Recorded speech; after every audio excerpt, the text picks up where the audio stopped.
ବୀର ସିଂ ନାମରେ ଏକ ଶିବଭକ୍ତ ଯୁବକ ଥାଏ। ସେ ଭଗବାନ ଶିବଙ୍କୁ ସର୍ବଦା ଉପାସନା କରେ। ତାର ପିଲାଦିନୁ ବାପା ମା ମରିଯାଇଥାନ୍ତି, ତେଣୁ ତାର କାକା ହିଁ ତାକୁ ପାଳି ପୋଷି ମଣିଷ କରିଥିଲେ। ବୀର ସିଂର ବିବାହ ବୟସ ହେବାରୁ ତାର କାକା ଚନ୍ଦ୍ର ସିଂ ଦିନେ କନ୍ୟା ଖୋଜି ଯାଇ ନିଜ ଶ୍ୱଶୁର ଘର ଗ୍ରାମ ହରିପୁରରେ ପହଞ୍ଚିଲେ। ସେଠାରେ ତାଙ୍କ ଶ୍ୟାଳକ ରବିଗୁପ୍ତଙ୍କ ସହିତ ଏ ବିଷୟରେ ସେ ଆଲୋଚନା କଲେ। ଶେଷକୁ ଚନ୍ଦ୍ର ସିଂ କହିଲେ, ଆରେ ତୁମ ଝିଅ ମୋହିନୀଟି ତ ବଡ଼ ହୋଇଗଲାଣି। ଦେଖିବାକୁ ତ ସେ ଅତି ସୁନ୍ଦର ଓ ଗୁଣର ପିଲାଟିଏ ମଧ୍ୟ। ବୀର ସିଂ ପାଇଁ ଏଇଟି ବଡ଼ ଚମତ୍କାର ବୋହୂ ହେବ।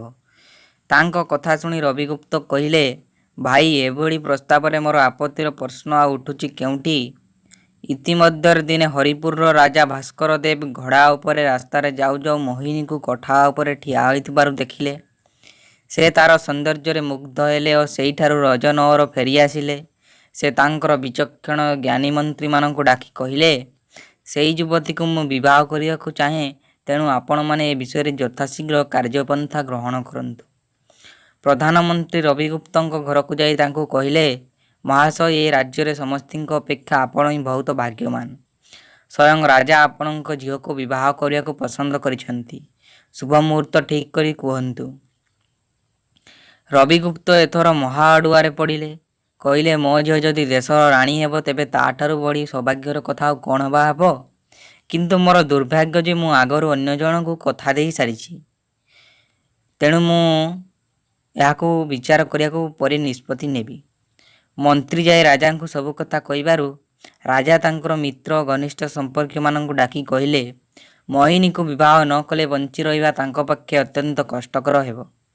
ତେଣୁ ସେମାନେ ପୁଣି ଥରେ ରବିଗୁପ୍ତଙ୍କୁ ଆସି ବୁଝାଇଲେ, ମହାଶୟ, ଭାଗ୍ୟ ଅନୁକୂଳ ଭାଗ୍ୟଲକ୍ଷ୍ମୀ ଆପଣଙ୍କ ଘରକୁ ପ୍ରବେଶ କରିବାକୁ ଇଚ୍ଛା କରିବା ବେଳେ ଆପଣ ତାକୁ ନାତ ଦେଇ ତୋଡ଼ୁଛନ୍ତି, ଏ କିପରି କଥା? ରବିଗୁପ୍ତ କହିଲେ, ଆପଣମାନେ ନିରର୍ଥକ ଚେଷ୍ଟା କରୁଛନ୍ତି। ରାଜ ଆମର ଜାମାତା ହେବାଠାରୁ ଆଉ କି ଭାଗ୍ୟ ଅଧିକ ଅଛି?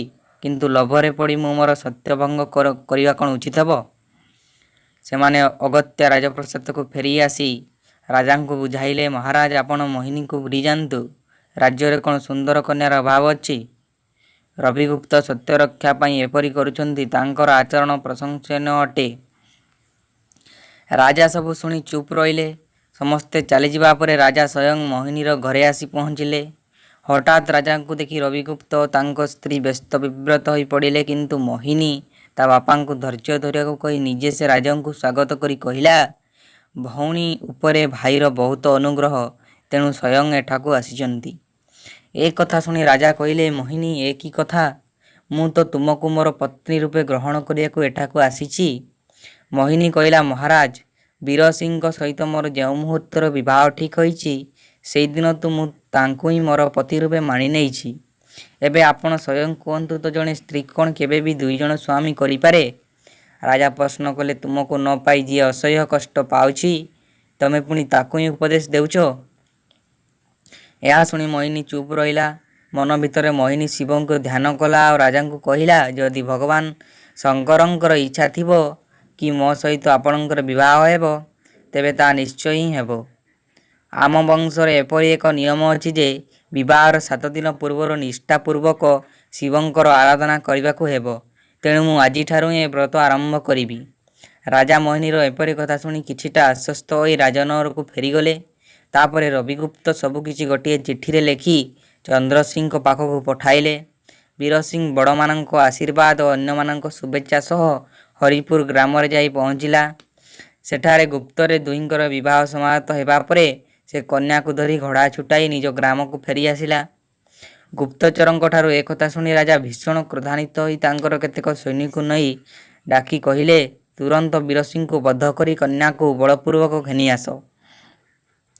ବୀର ସିଂ ଉପସ୍ଥିତ ବିପଦ ଦେଖି ଭଗବାନ ଶିବଙ୍କୁ ଆରାଧନା କଲା।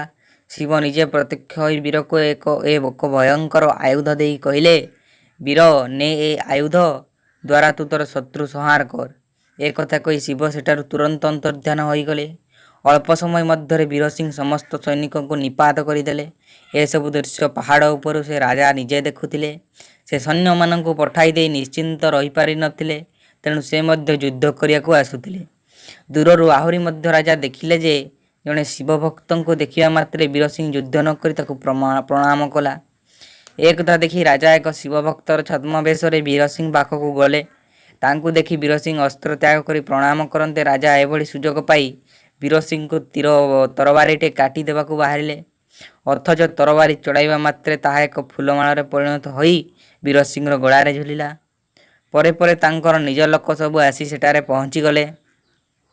ଏ ଘଟଣା ଘଟିବା ପରେ ଭଗବାନ ଶିବ ସେଠାରେ ଆବିର୍ଭାବ ହୋଇ କହିଲେ, ବୀରସିଂହ, ଏବେ କି ବର ମାଗୁଛ ମାଗ। ବୀରସିଂହ କହିଲା, ପ୍ରଭୁ ମୋତେ ମୋର ପତ୍ନୀଙ୍କୁ, ଆମର ଘନିଷ୍ଠମାନଙ୍କୁ ଓ ଏଠାରେ ଉପସ୍ଥିତ ସମସ୍ତଙ୍କୁ ଶିବ ସାୟୁଜ୍ୟ ପ୍ରଦାନ କରନ୍ତୁ। ଶିବ ପଚାରିଲେ, ତୁମର ଅପକାର କରିଥିବା ଏହି ପାପାତ୍ମା ରାଜାକୁ ମଧ୍ୟ କ'ଣ ତାହା ଦିଆଯିବ?